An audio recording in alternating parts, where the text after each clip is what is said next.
how states and utilities are adapting to the rapid rise of renewables. And I want to thank you for joining us. I am Glenn Anderson. I'm the Energy Program Director here, and I will be moderating today's webinar. And the focus of the webinar, as you may be aware, will be on basically exploring the rapid increase of renewables, how that affects the grid, and what states and utilities are doing to integrate this new form of energy. And before we begin, I wanted to mention also that the webinar will be recorded, and the recordings and slides will be posted on the NCSL website. We will send out a notice shortly with a link to these resources. So I also wanted to note that if you do have any questions during the webinar, feel free to type those in the lower right-hand message box, and we will answer those at the end of the presentations. So I want to kick it off with our first presenter, who is Barbara O'Neill. She's Manager of Grid Integration at the National Renewable Energy Laboratory. And she works on projects researching aspects of renewable energy integration, where she also engages stakeholders domestically and internationally to provide information on bulk power integration and renewable energy generation. So let's welcome Barbara O'Neill. Thanks, Glenn.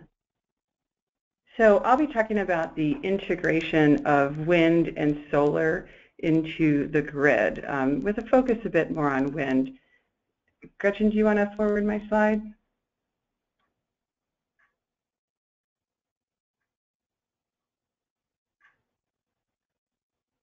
I'm still only seeing the title page. Is anybody else seeing my slides?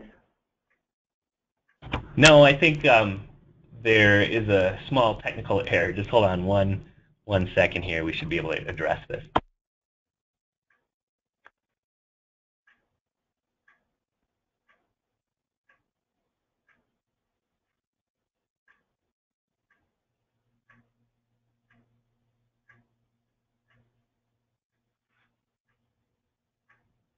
I'm happy to start talking without the slides if that makes sense for use of time.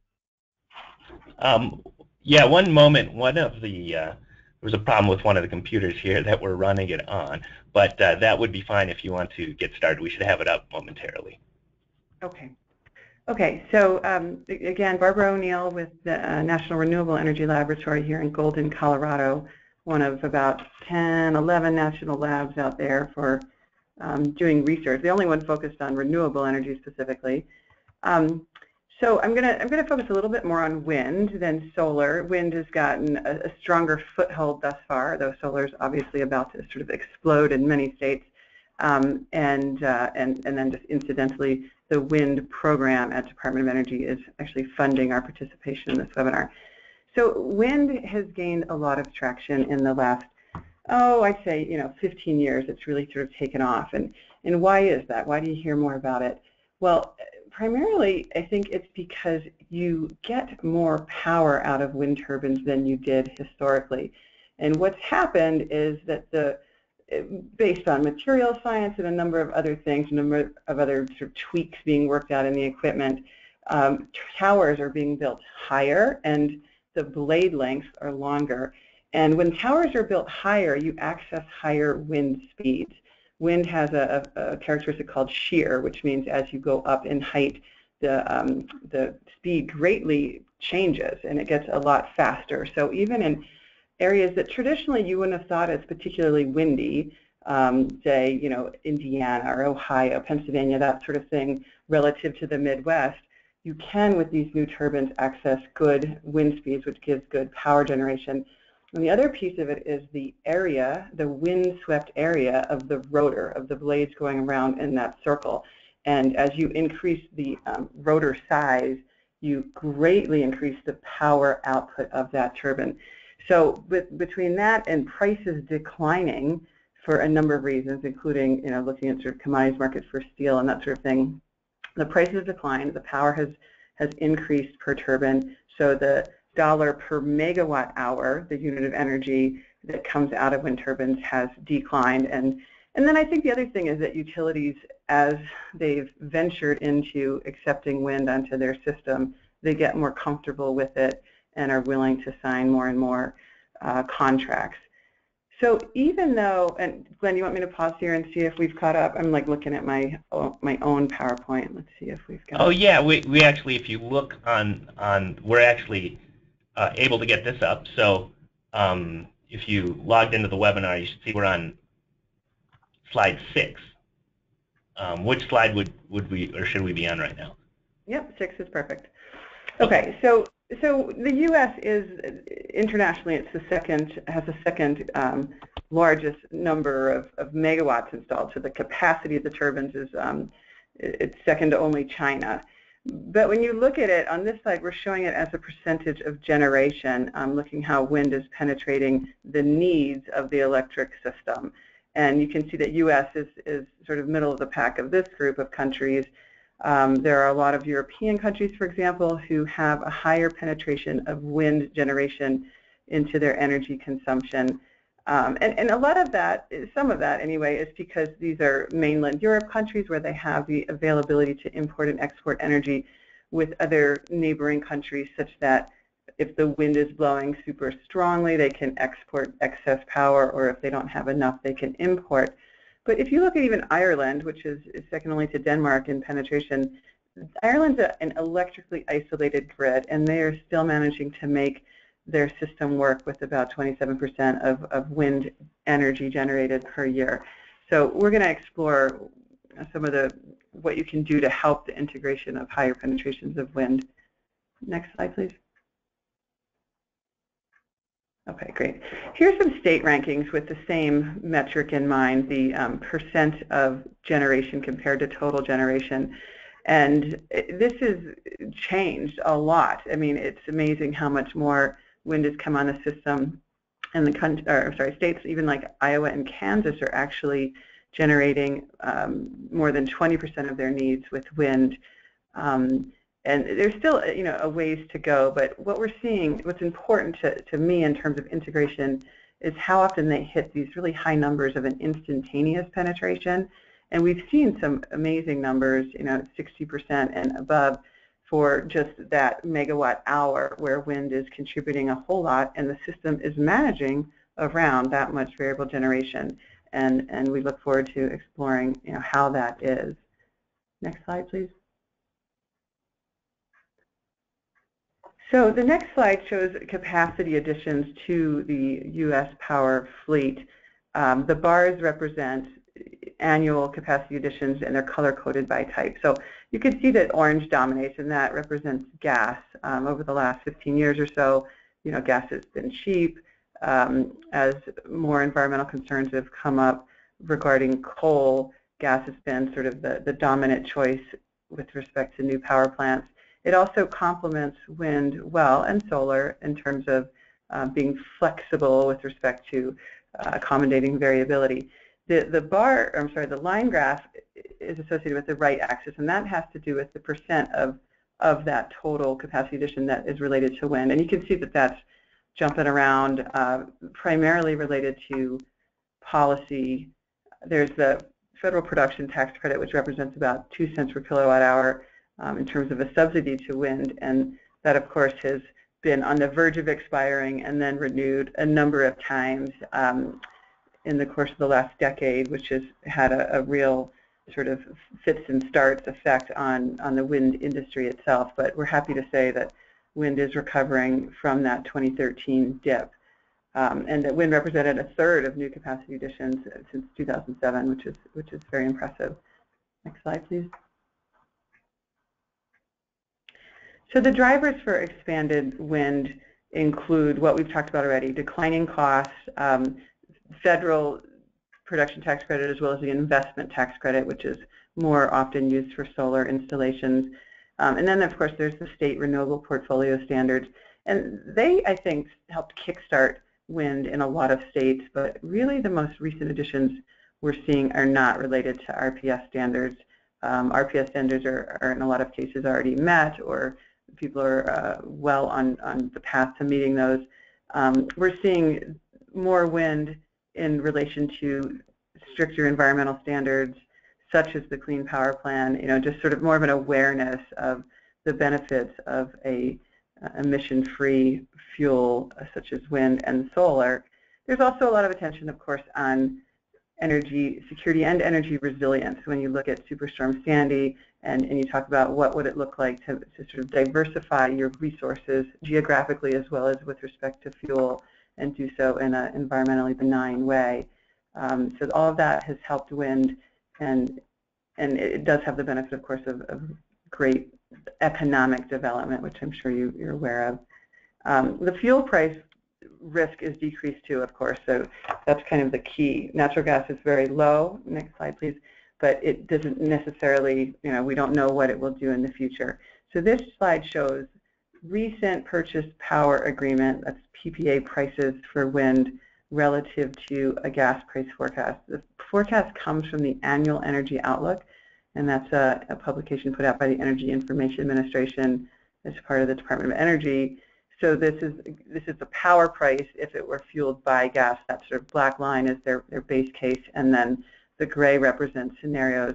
And with this 15-year projection, you can see that these recent PPA prices come in considerably lower than all of the sensitivities that the Annual Energy Outlook represents, and will just do so for the future. So it does compete well against other fuels and should continue to do so. Next slide, please. As far as solar is just recently really taken off. Now, if you look at straight capacity numbers, California is leading by far. It sort of dwarfs other states based on its own policies and targets. But the line graph represents the 2013 to 2014 increases associated with that right axis. And you can see that some states are taking off. And the next year, the numbers are sort of coming in now for 2014 to 2015. And again, the percent increases are enormous. But in states such as Nevada, Massachusetts, North Carolina, Texas, these are all hitting their 50% increases in solar capacity per year. And this is really driven by the price of solar, which has declined even more so than wind. Wind has declined between 20 and 40% in terms of turbine prices since about 2007. But solar has declined more than 50% since 2012. I mean, it's just phenomenal what solar has done. Next slide, please. The solar prices are made up of the panels as kind of the lion's share, which is represented in pink, and then the rest of the colors represent sort of balance of system cost, including soft cost, installation, and that sort of thing.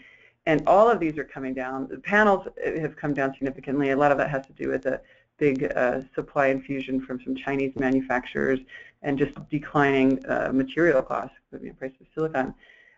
With respect to soft costs, they're declining and will continue to do so as more and more solar developers are getting better at installing these sort of labor-intensive installations, these power plants, more efficiently and more cost-effectively.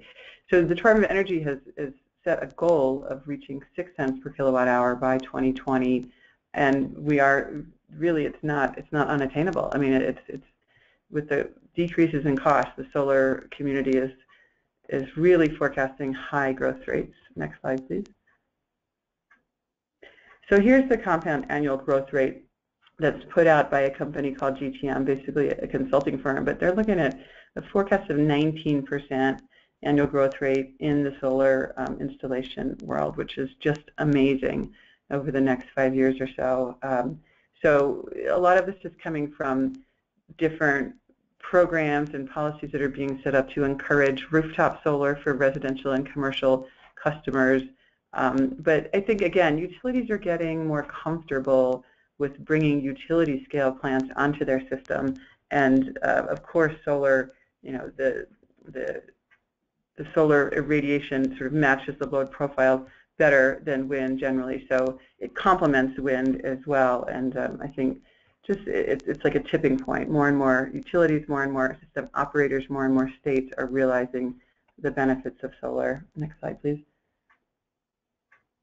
So now I'm going to talk about integration. So the yellow area in this graph represents basically a power curve, like the load that a utility has to meet, and this is over the course of a week. So you can see there's this natural variability as customers turn on their lights and as industrial plants sort of ramp up their manufacturing process, that sort of thing. So there's a natural variability that operators and utilities are used to meeting. Well, then, of course, with solar and wind, and this green area represents wind only for this graph, will be subtracted out of that, and we call this a net load curve. And you're doing that because you're dispatching your units based on their marginal cost. Marginal cost of solar and wind, the fuel is free, the O&M is minor, so of course they would get dispatched first typically. So you subtract out what wind is computing to the load, and then the orange color represents the net load curve. And the effect is that there may be steeper ramps and lower turndowns, we call it. So basically, you're digging into the units that would traditionally be generating to meet the load. So the turn down for those units is typically lower when you're adding solar and wind, with shorter peaks and these steeper ramps. So the question is, what can you do about that, and how do you create your system with as much flexibility as possible? Next slide, please. So there's a couple, two buckets of sources of flexibility, I'll say, institutional and technological. And the institutional ones are, I'd say, the lower hanging fruits, and this is because it incorporates process changes and practice changes in terms of getting the systems to be more flexible. On the technological front, there are great increases being made. Forecasting, for example, has come a long way with meteorological models that can tell you what is going to happen with your solar and your wind generation, to enormous benefit for lining up your other units to support what these variable generators are going to provide. There are new loads, such as plug-in hybrid electric vehicles. There are storage possibilities. There's active power control. Now that means that these inverter connected, these non-synchronous generators such as solar and wind, can provide services back to the grid that are traditionally in the wheelhouse of the thermal, fossil fuel units. But it takes the ability to control your wind and your solar plants from a system center and give them, say, a set point to follow so that they can better contribute to regulating the power output to match the load that's demanded. So in other words, if you put in a system where you even back down your wind and your solar by a small percentage, even 1% of what they could be producing based on sun and wind conditions, they can actually track what the utility or operator might be requesting from them. So all this is technologically possible. It's a question of incorporating, those systems to support it and to pay for it, to incentivize it with revenue. And let's go to the next slide. We'll give some examples of the institutional forms of flexibility. So what I think is one of the lowest hanging fruits is changing the frequency with which scheduling is done. So you can see on the left that there's hourly schedules, and that's sort of a traditional way of planning to, it's called committing your generation units, the units in your power plant, and then dispatching your units to match your needs. If you decrease that time band to 5 minutes, you can more accurately match the curve that is, in fact, the net load curve that you're trying to meet. And it helps to have that forecasting piece that I talked about, to know what units can create this dispatch that actually mirrors your required curve better. So sub-hourly scheduling is one piece of that. Sharing resources is another. Let's go to the next slide. If you look at the balancing area, by balancing area I mean it's either a utility system, or it could be a state or a multi-state area that is trying to balance demand and supply for power. If you expand the footprint, then you're sharing resources across a larger geographically diverse area. And if you have wind plants in that area, you'll be able to access generation that's exhibiting different profiles based on weather systems moving through the area. Just as an example, if you look at a plant on the bottom graph that's got 15 turbines, this is what the output looks like. It's jaggedy, it's quite variable. If you increase that plant to 200 turbines and come up with a wider geographic footprint and aggregate what all of those turbines are performing or producing individually it smooths it out significantly. And if you go even further and share those resources with other sort of neighboring utilities and that kind of thing, then you have a better shot at coming up with a smooth output that can just more efficiently meet the load curve that you're trying to target. Next slide, please. So I talked a little bit about the dispatch stack. So this is just kind of the dispatch 101. If you look at the top graph, nuclear is dispatched first. All this is based on that marginal cost or that variable cost I talked about, where nuclear, price of uranium is very cheap. You've already sunk your capital costs into the equipment, and then coal, again, pretty cheap. So you're dispatching your nukes, your coal, and then you're heading up into your geothermal, your hydro units, and then you'd be hitting your fossil fuels, gas, and even oil, traditionally in New England, last because of the higher variable cost of generation. When you add solar and wind, the bottom graph shows a modeled week in the west where you have 33% wind and solar penetration. Wind and solar, both PV and concentrated solar power, will sort of eat into your dispatch stack such that, yeah, maybe you can keep running your nukes flat out, but your coal is going to have to move around in order to accommodate the free fuel of wind and sun. So to do so, it will take some more money in terms of the maintenance of your equipment. I mean, the boilers were not originally designed to heat up and cool down so fast and so often. But there is a lot of increases with respect to material science and how more efficiently boilers can do that. But sometimes it takes an initial capital investment to bring these coal plants and even gas plants to be able to cycle faster and more frequently to accommodate wind and solar. And I may add that our studies show that the savings in the fuel cost dwarfs any cost of maintaining that equipment, and that doesn't even get into the benefits of the savings of emissions. Next slide, please. So that's just a sampling of some great flexibility tools, and here's sort of a summary of some. I mentioned storage already. Of course, batteries are getting a lot of attention with respect to their advances, and again, coming down their cost curve. But we also have demand response. Like, demand response is something that's been in existence forever, but because of this increase of variable generators, we're seeing that demand response can really play a role. And if you think about taking 1% of the hours of the year, 87 hours, and paying your customers to back down their demand for electricity during those hours versus what it would cost to keep units spinning or ready to ramp up immediately to meet load, it's far cheaper to pay customers to back down their demand than to increase units and sort of keep them at the ready for the entire year.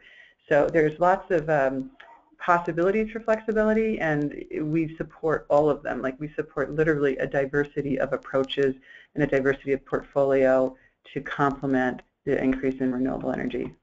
And I think that's all I've got until later, when I'm happy to answer questions. Thanks a lot, Barbara. And I hope you enjoyed that presentation.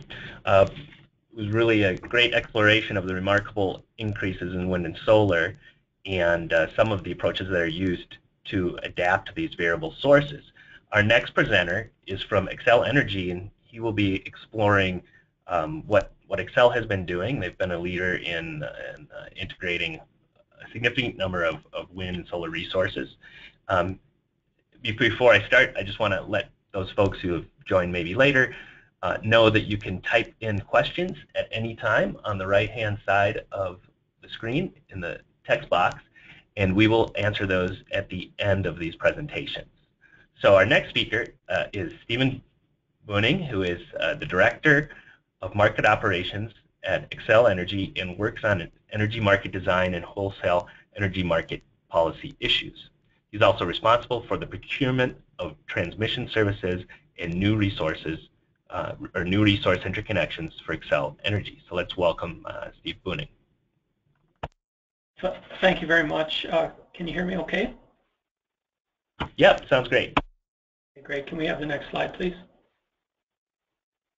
So I just have some brief comments for you today. I'd talk a little bit about the utility.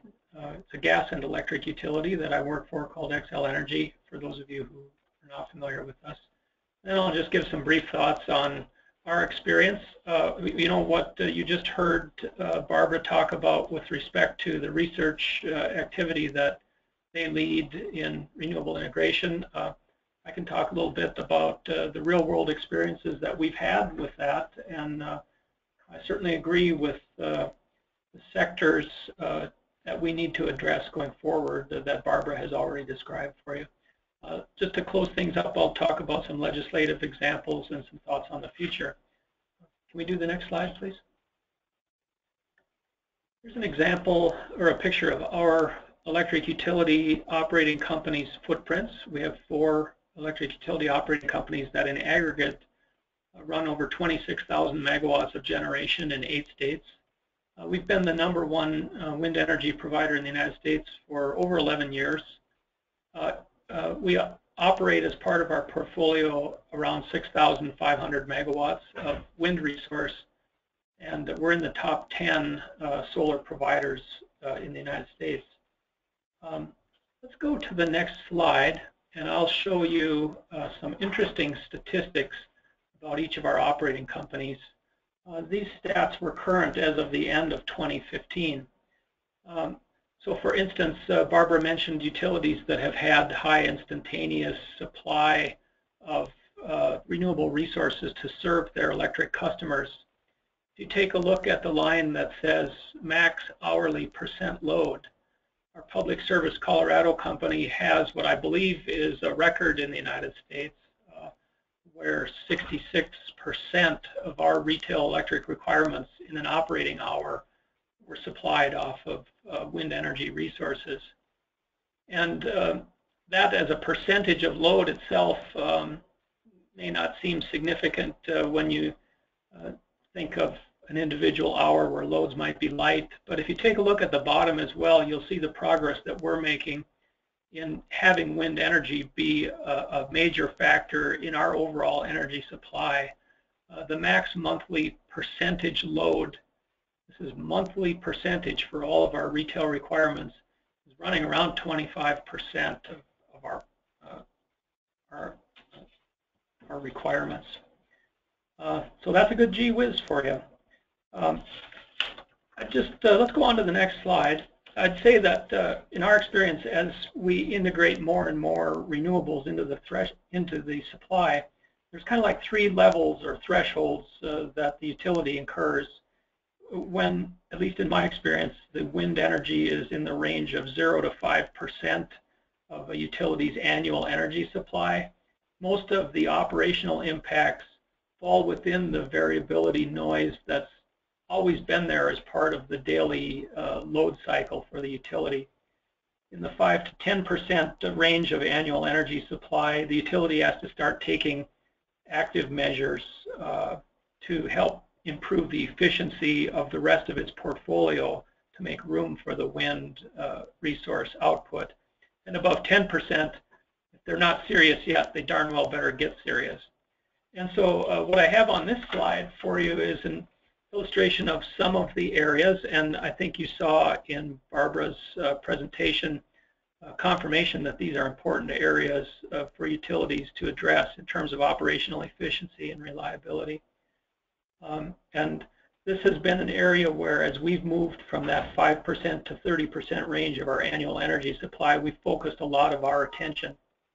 We've been able to reduce our renewable curtailments in aggregate through a lot of these individual efforts. Having a good weather forecast, for example, helps us anticipate how much backup generation supply we might need, and it helps us manage our costs so that we don't commit too much backup and incur the overhead operating cost of having kind of an oversupply of backup resources. The diversity benefits that Barbara mentioned in terms of aggregating geographic diversity, that's one of the key value proposition these days for wholesale electricity markets, is the inherent diversity and pooling benefit of resources across a broad geographic footprint. And so our experience with wholesale electricity markets in the integration of renewables has been positive. One of the other things that utilities have to address as they have more and more variability in their resources is that the grid options to handle delivery of resources need to be strengthened. So in the past, where a utility may have had a few resources with a known ability to supply a given amount of energy, the transmission planning analysis was relatively straightforward.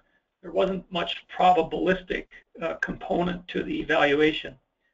But as our country goes down the road of having a significant portion of our energy supply occur from resources that have a probabilistic input, the variability of the wind, the changing pattern of solar radiation, that's going to require a grid that is strong, resilient, flexible, and able to deliver energy over broad geographic areas in order to manage that variability.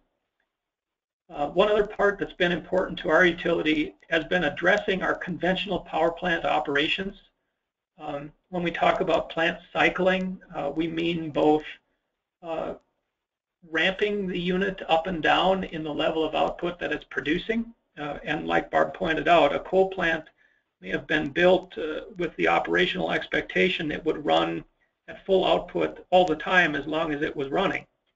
And when the operation of the plant has changed to one where it's going between its minimum possible output and its maximum frequently due to balancing the variability of other resources, it changes the training and the engineering and operational and technical type considerations that are brought to bear at the thermal power plants.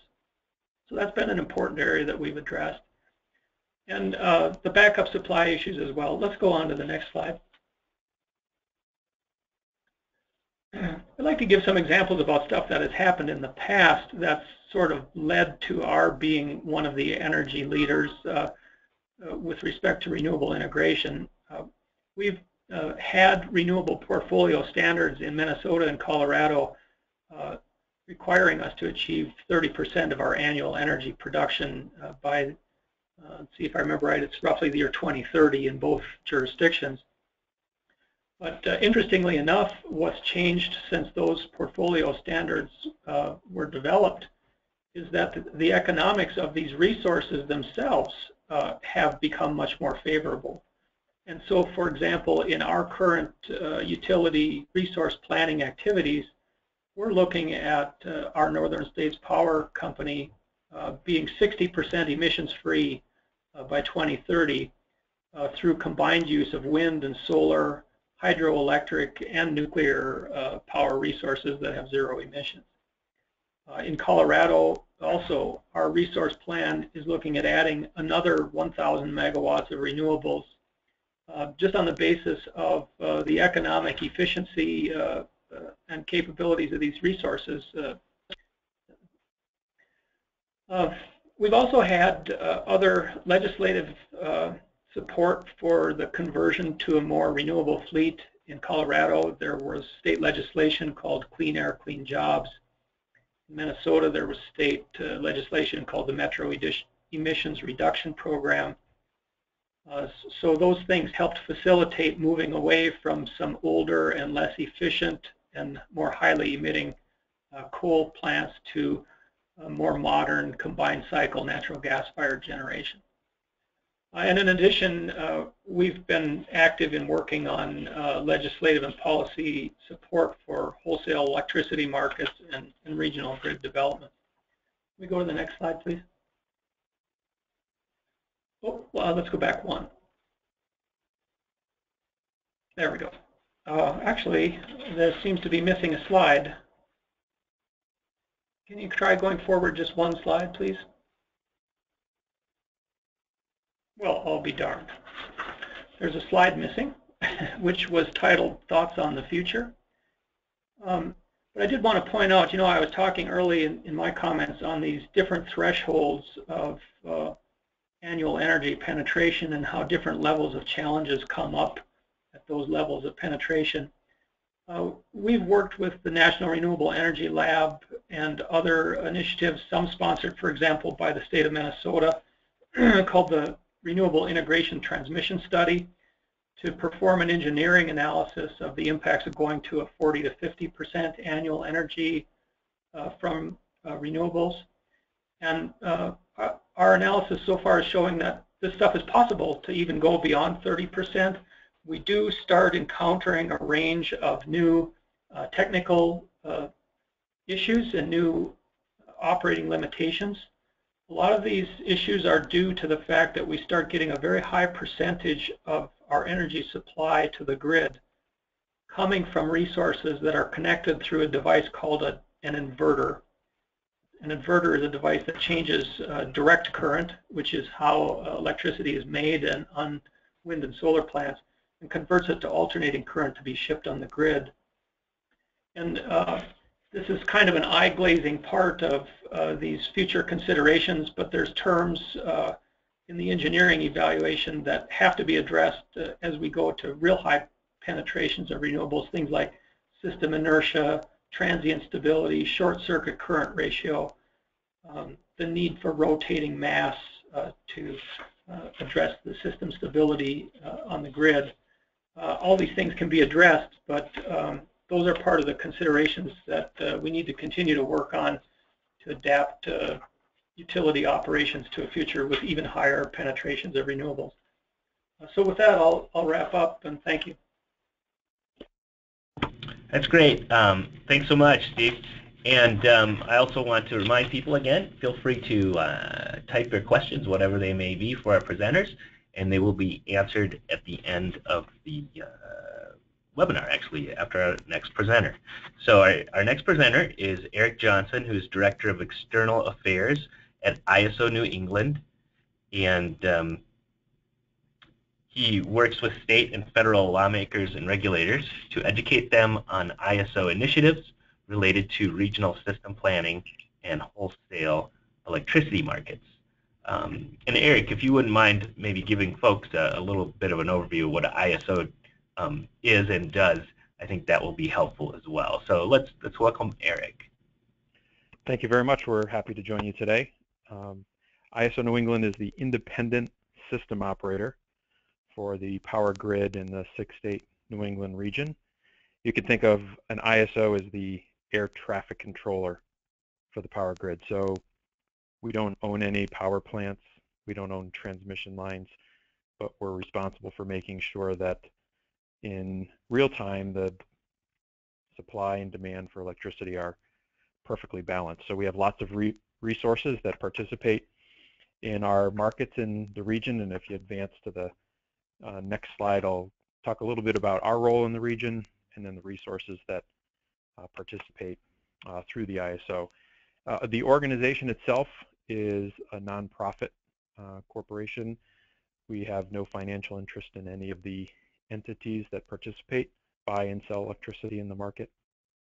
We're also neutral on the technology type, so we don't advocate for any one type of resource over another. We're regulated by the Federal Energy Regulatory Commission, and we have responsibilities within the reliability space as part of the North American Electric Reliability Corporation. So we're the reliability coordinator there. So we have a pretty broad view of what's happening on the electric system in New England and beyond our borders. We've been in operation since about 1997, and we're responsible for planning. If you look at the next slide, planning the system, looking out 5 to 10 years into the future, and administering the wholesale markets. So we wouldn't buy for customers, we would provide a marketplace where people can come in and sell power at the wholesale level and buy power, so our customers would be the large utility companies, power plants, or marketers and suppliers. And then I'd mentioned operating the grid, so that's what we're doing right now. So as people turn on their lights, we ramp up our generation fleet, and as people turn off their lights at the end of the day, we'll back those resources down. So that's the role of an independent system operator. Next slide. When we think about the electric grid, we're looking at a system that serves a little over 7 million retail electricity customers and about 14 million people in our region. Our system peaks in the summertime. Our all-time peak demand for power use was back in August of 2006. It's been a decade, really, since we saw those levels of demand. and we do see a peak in the wintertime, which is a little bit smaller, but our peaks tend to be based on the more extreme weather. So if we're in a heat wave situation in New England, multiple days of 90+ temperatures, then we're going to see peak demand. In the wintertime, if it's really cold, then we would see a slightly smaller peak there. But what we've noticed is that energy efficiency in New England has been slowing the demand for electricity, both on a peak basis and on an overall basis. So this slide gives you some data points on that. So that's one of the reasons the peak demand hasn't been quite at the levels we saw back in 2006. Our states have very aggressive programs for developing energy efficiency. Next slide. This talks about sort of the size of the resource mix in New England. We have several hundred power plants operating on the grid, the largest of which are nuclear power stations. We have some small run-of-river hydro plants, and then if you add up the capability of all of those assets, it's a little over 31,000 megawatts. We do have a small amount of demand response resources, so that's a customer that has the flexibility to go offline when the grid is running at capacity, and an operator would look at a megawatt of demand reduction as equivalent to a megawatt being put onto the grid by a power plant. And we do see a significant number of resources proposed. We'll talk a little bit more about that. On the next slide, we can see the change in our resource mix over time. So nuclear has been relatively stable. Looking back in the year 2000 in blue and the most current calendar year in orange, we do expect the nuclear share will drop because we've seen the retirement of not only the Vermont Yankee Power Station, but another nuclear plant is slated to close in New England over the next couple of years. But the real big shift has been oil and coal resources have fallen pretty significantly, and the increase has been in natural gas. So New England uses a lot of natural gas for power generation, and it powers about half of our fleet.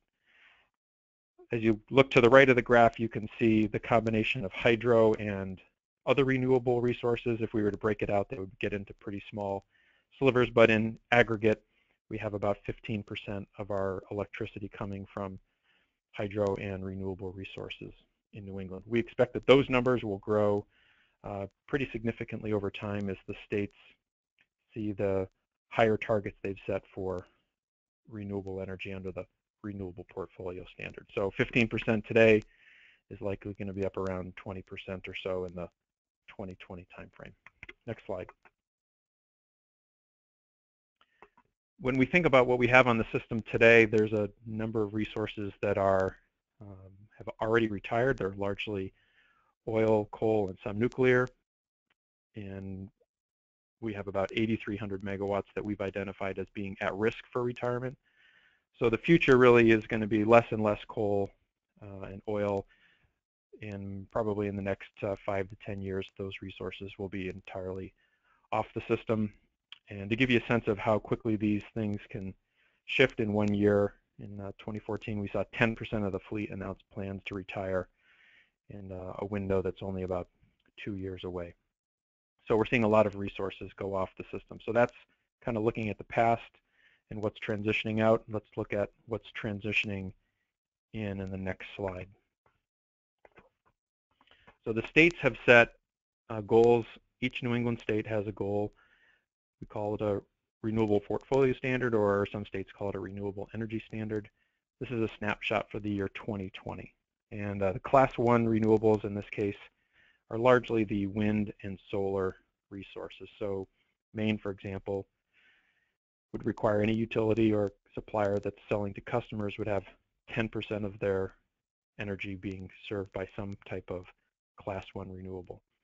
Connecticut's goals are a bit more aggressive at 20%, and Vermont is in a bit of a different category because unlike the other New England states, they qualify large-scale hydro, particularly hydro coming in from Hydro-Quebec, as a renewable resource. So their targets are quite a bit higher. Next slide.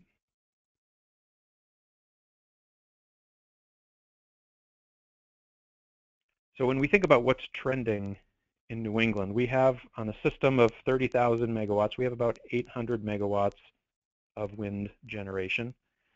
And we have proposals that would bring us up to about 4,000 megawatts. Now that's somewhat speculative. We don't think all of that will be built in the immediate term, but we are seeing active development interest in building wind in New England. And in fact, in 2009, the governors came to the ISO and asked, what's the potential for wind in the region? And we said, based on some analysis we did, that New England really could develop about 12,000 megawatts of wind, which would power almost 25% of our energy needs. So the region really has significant wind potential. The challenge for New England is you'd have to build some pretty significant transmission to access it, because the best wind is in the northern part of our system in northern Maine, and in some cases it's beyond the reach of the existing transmission system. So that's looking at wind. And on the solar side, solar has been a real success story for our region. If you think back 3 years ago, we had almost zero solar energy in the region, except for a few residential rooftop displays. But in 2014, we saw 900 megawatts show up on primarily the distribution system. And with the goals that have been set by our states, Massachusetts in particular, we're forecasting that we could see almost 2,400 megawatts of solar in 2024. And that's very sizable. On a capacity basis, that's bigger than the largest nuclear station we have in New England. So it's distributed, it's spread across the region, but certainly significant potential. And then, as I mentioned earlier, the states view energy efficiency as a resource, and that's a significant contribution to meeting our resource needs. The next slide, please. When we think about what's the future of the power system, as the coal and oil resources retire, we'll likely be left with some nuclear plants, but really expect natural gas to power most of the fleet. And 63% of the resources that are proposed would use natural gas. And then the second largest is wind. So there's lots of development activity for wind in the region. And as we'd mentioned, here's some numbers that show where those projects are located. Massachusetts has over 400 megawatts. That does include the Cape Wind project, which has been on the drawing board for over a decade. We've actually got one of the first offshore wind projects in New England in the vicinity of Block Island in the Rhode Island area, and that project is going to be under construction soon. So New England probably will be the first region to host an offshore wind farm. That's a relatively small project, but there are plans for bigger developments offshore Rhode Island. As I mentioned, most of the large-scale wind farms are located up in Maine. Next slide. When we mentioned solar PV, this is again just looking at the rapid escalation of solar resources out through 2024. Go to the next slide. So when we think about solar, it doesn't actually look like a resource to a system operator, because most of the resources are connected on the distribution system behind the customer meter. So for a system operator at ISO New England, it looks like a reduction in the demand for electricity. So this is a snapshot of a late spring day in 2015. And if you look at the dashed line at the top of the chart, that shows what the forecasted demand would be. And then the green gives you an indication of how much of our electricity was produced by solar resources. And as the bottom line shows, the dark solid gray line, that's what actually showed up on the bulk power system that we operate. So there was a pretty dramatic reduction in the demand for electricity. And this has been characterized as a duck curve, depending on which profile is used. California has done some interesting work showing how solar reduces the demand on the electric grid. Next slide. In addition to some of the smaller solar resources, we are seeing proposals for very large-scale transmission development that would bring other types of renewable resources down into New England, targeting the load centers in the Boston and Hartford, Connecticut, Providence areas. So where would those come from? Hydro-Quebec is a large exporter of power to New England today, and there are proposals to expand transmission down into the region. We mentioned that lots of wind is proposed in northern Maine, but it's remote from not only the customers, but it's beyond the reach of the transmission system. So there's proposals to build transmission for that. And then beyond New England, in the Maritimes, both in New Brunswick and further in Newfoundland and Labrador, proposals for offshore and overland cables to bring power down into New England. The difference between these projects and the transmission system we operate today is that these projects are not funded by regional ratepayers. So if we need to reinforce the transmission system to keep up with the demand for electricity in Boston, for example, the region would pay for that cost. But if it's to access renewable energy or non-carbon energy in another area, there's not a mechanism currently to pay for that. So there are proposals by the states, and there was recently an RFP from the southern New England states, Massachusetts, Connecticut, and Rhode Island, and they're looking at options to access that renewable energy, and it includes transmission proposals. So this map is just indicative of some of the types of resources that are being contemplated for moving into New England, and some of the general pathways where that would come into the region. Next slide. We did an analysis last year, and we looked at what would happen if we saw increasing penetrations of renewable energy. That's clearly a priority for state policymakers, and this paper is available on our website.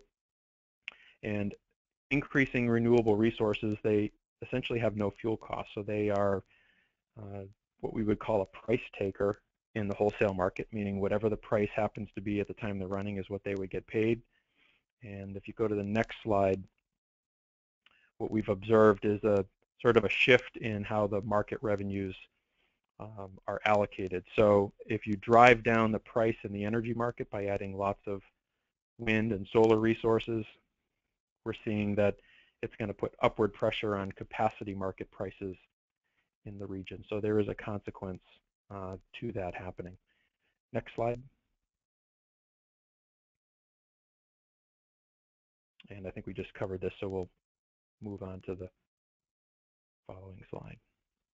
I mentioned that the states have approached the ISO for some technical support in looking at renewables.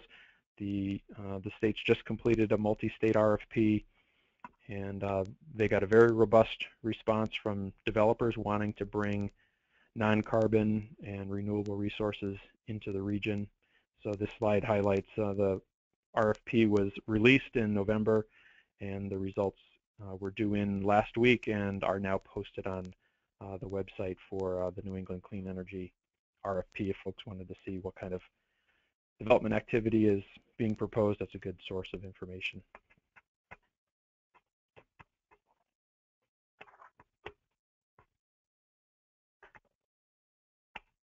And I think we'll wrap it up there.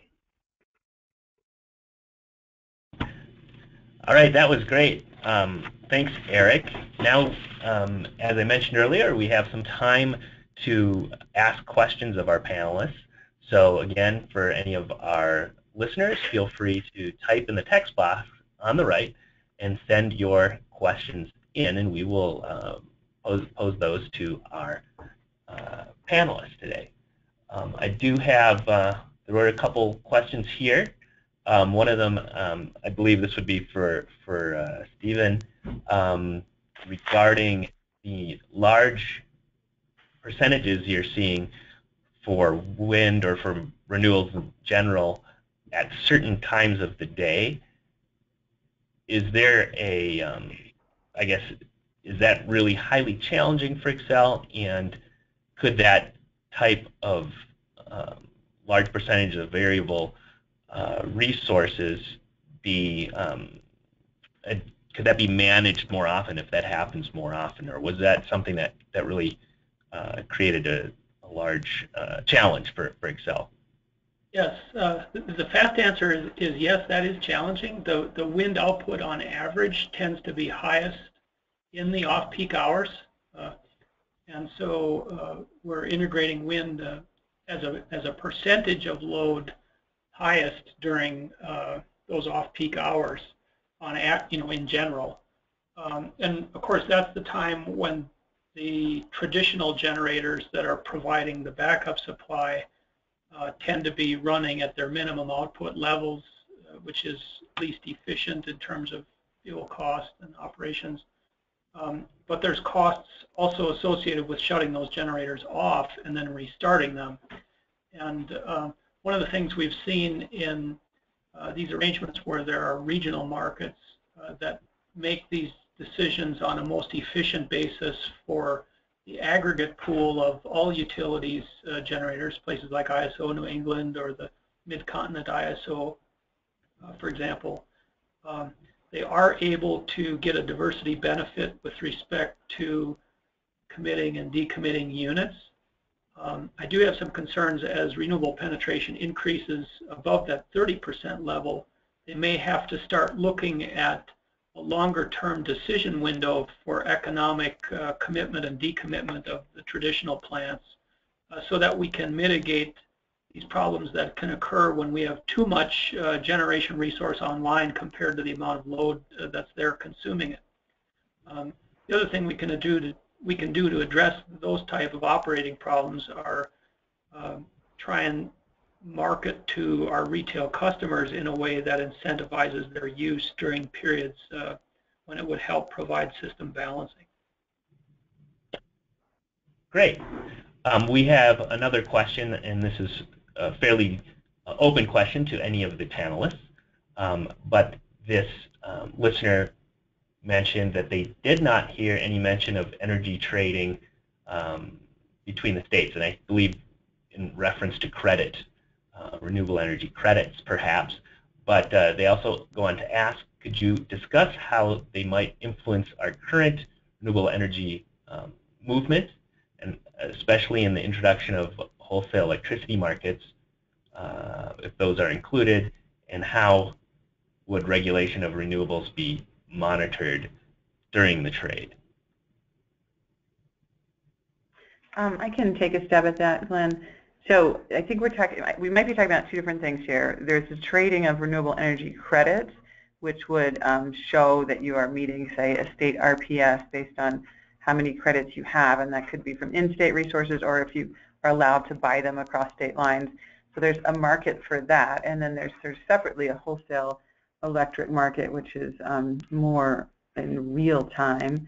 And I think that the renewable tagging system was asked about, and that's something that would make sure that there's not double counting and that these really truly are sources of whatever it is, carbon emissions or that sort of thing, that can be subtracted from a pool that you might have. So I think that the increases in trading certainly helps. Like, let's face it, there are some areas that are sunnier, that are windier, and that can produce these wind and solar resources cheaper. And it makes sense for the trades to occur and for the platforms to be developed to help them occur across states, et cetera, and NREL's in support of that. And certainly with respect to local economic benefit for the development of plants, you're missing out on that piece of it. But in the end, we'd like to see solar and wind in all states, with especially a big growth in the areas of good wind and good sun. Great. There's time. Can I add on to go that, ahead. Glenn? Sure. Yeah, I agree with what Barb characterized there. The instruments that are traded today that, for example, might be called renewable energy credits are generally a state-coined currency. In other words, their establishment and validation, in my experience generally, is created under state-type jurisdiction, and then there are interstate issues with respect to one state recognizing another state's currency in satisfying those portfolios, like Barb mentioned. I think the other part that the questioner may have had in mind are the compliance issues around the federal Clean Power Plan. And there's a high degree of dialogue underway right now as each state may be developing their state implementation plan for the Clean Power Plan, and whether those states will allow interstate markets for credits developed under the compliance program for the Clean Power Plan. I don't want to presume what outcome might occur on the state level designs, but I would offer one opinion, which is that it's not necessary and probably too expensive to attempt to monitor the production of these credits in real time. We certainly have the established infrastructure to go back after the fact for like the market settlement intervals or the monthly billing cycles and calculate the production from resources that are intended to comply with whatever renewable credit tracking systems are developed. I'm trying to create an analogy here. You know, a farmer produces corn in a crop. You don't monitor corn production in real time. The crop is harvested and the corn market plays out over the course of the year. And I think if we develop a mechanism for renewable credit tracking, we don't have to have it tied to something that's measured in real time. Sorry if I went on a little too long there, but that's my opinion. No, thanks very much. We have time for one last question. If you feel like answering, you're welcome to keep it brief if possible. But the question revolves around, are there state policies or market changes that either aid or hinder integration of renewables? And I think they're looking at, you know, what are those policies and markets that lower the cost of integration or make it more easy for integration to happen. Well, I'd love to jump on that one if that's okay with the others. Sure, that'd be great. You know, in this area of that basically I interpret as what's my policy wish list to provide for more effective renewable integrations. And so I want to share my opinion, which is the development of regionally coordinated wholesale electricity markets of a modern design where they don't currently exist is going to be an important factor in addressing the efficient integration of these variable resources. And the other piece, and so anything policy-wise or legislation-wise that could support or promote the development of regional wholesale markets, I think is important. Also, recognition that bulk grid expansion is going to be necessary to handle the delivery of these resources across broader regions. It's no longer just a resource to a utility load that the grid is needed for.